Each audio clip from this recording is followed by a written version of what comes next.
Assalamualaikum warahmatullahi wabarakatuh.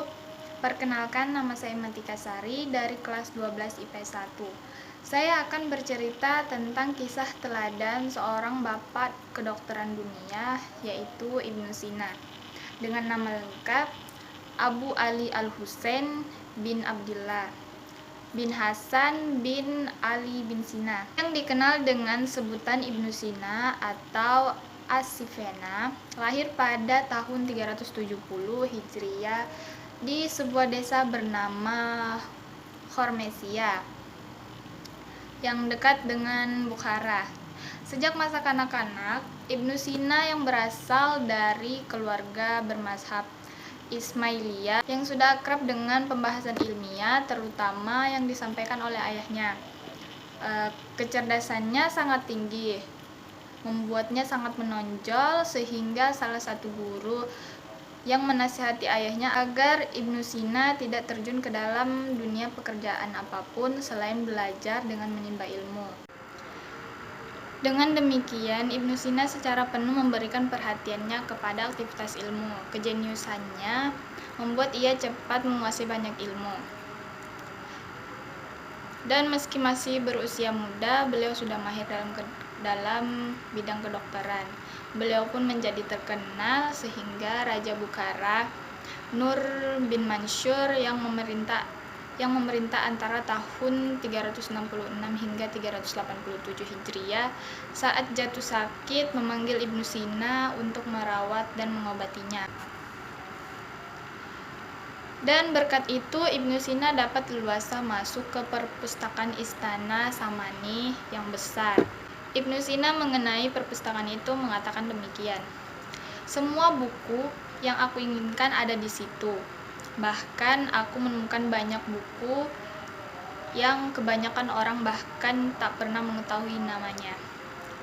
Aku sendiri pun belum pernah melihatnya dan tidak akan pernah melihatnya lagi. Karena itu aku dengan giat membaca kitab-kitab itu dan semaksimal mungkin memanfaatkannya.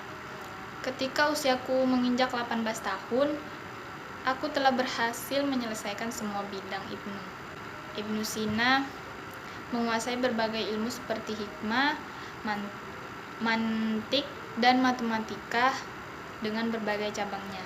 Kesibukannya di pentas politik di Istana Mansur, Raja Dinasti Samani, juga kedudukannya sebagai menteri di pemerintahan Abu Tahir Syamsud Daulah Dailami dan konflik politik yang terjadi akibat perebutan kekuasaan antara kelompok bangsawan tak mengurangi aktivitas keilmuan Ibnu Sina, bahkan safari panjangnya yang berbagai penjuru dan penahanannya selama beberapa bulan di penjara Tajulmuk, Muasa Hamedan, tak menghalangi beliau untuk melahirkan ratusan jilid karya ilmiah dan risalah.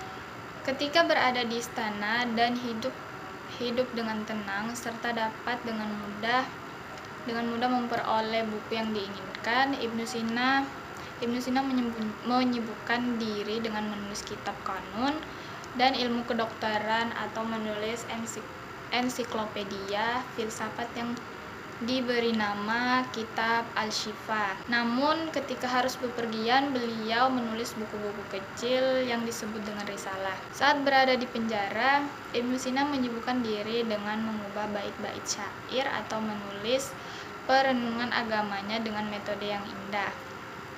Di antara buku-buku dan risalah yang ditulis oleh Ibnu Sina, Kitab Al-Syifa dan Filsafat dan Al-Qanun dalam ilmu kedokteran dikenal sepanjang masa. Syifa ditulis dalam 18 jilid yang membahas ilmu filsafat, mantik, matematika, ilmu alam, dan ilahiyat. Mantik Al-Syifa saat ini dikenal sebagai buku yang paling otentik dalam ilmu mantik Islami. Sementara pembahasan ilmu alam dan ilahiyat dari kitab Al-Syifa sampai saat ini juga masih menjadi bahan telaah. Berkat telaah dan studi filsafat yang dilakukan para filosofi sebelumnya, semisal Al-Kindi dan Farabi, Ibnu Sina berhasil menyusun sistem filsafat Islam yang terkoordinasi dengan rapi. Pekerjaan besar yang dilakukan Ibnu Sina adalah menjawab berbagai persoalan filsafat yang tak terjawab sebelumnya. Pengaruh pemikiran filsafat Ibnu Sina seperti karya pemikiran dan telaahnya di bidang kedokteran tidak hanya tertuju pada dunia Islam, tetapi juga merambah Eropa. Albertus Magnus, ilmuwan asal Jerman dengan aliran Dominici yang hidup antara tahun 1200 sampai dengan 1280 Masehi, adalah orang Eropa pertama yang menulis penjelasan lengkap tentang filsafat Aristoteles. Ia dikenal sebagai perintis utama pemikiran Aristoteles Kristen. Dialah yang mengawinkan dunia Kristen dengan pemikiran Aristoteles. Dia mengenal pandangan dan pemikiran filosof besar Yunani itu dari buku-buku Ibnu Sina.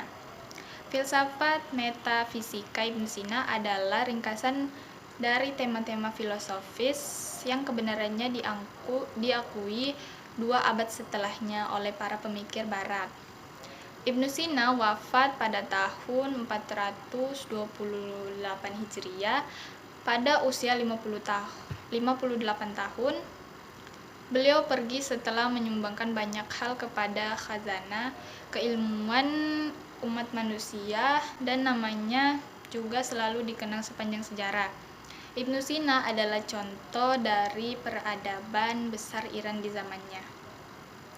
Sekian, wassalamualaikum warahmatullahi wabarakatuh.